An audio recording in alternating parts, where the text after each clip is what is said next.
In this video essay, I'm looking at two visual primary sources from the Experiencing Globalization collection.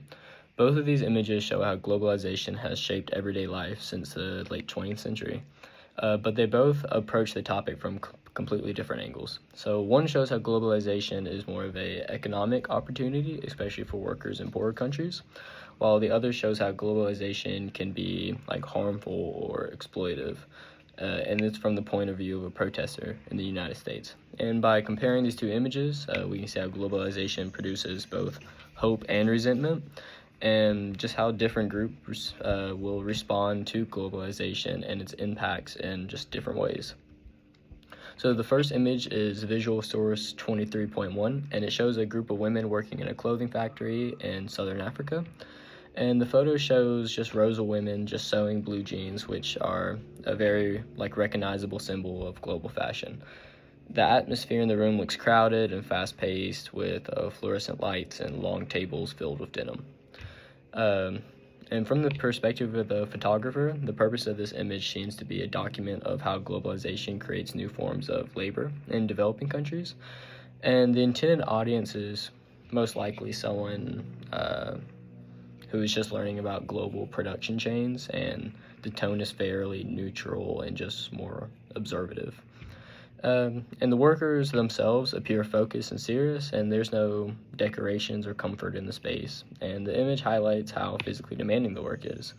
And I think the broader message is that globalization connects wealthy countries and poorer countries through consumer goods, and people in the U.S. might buy a pair of jeans at the mall without ever thinking about how a woman might be sewing them on the other side of the world. So this source emphasizes the labor side of globalization, just the long hours, the low wages, and the desire for steady employment. The second image, which is Visual Source 23.3, tells almost the exact opposite story.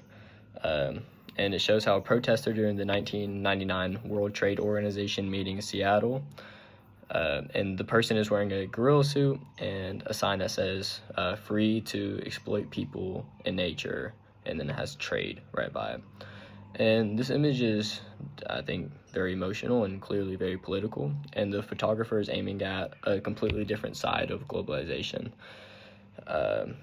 and also just a different audience. And I think it's more focused on people that are concerned about the environment and social justice, and anyone questioning the power of the global institutions like the WTO, or the World Trade Organization. So where the factory image shows globalization as a source of jobs, the protest image portrays globalization as destructive, and the gorilla suit kind of exaggerates the message, making the protest looks kind of theatrical, and the handmade sign communicates strong criticism. So I think the tone is very confrontational, and the purpose is to try and persuade viewers that international trade hurts workers, and just damages the environment also.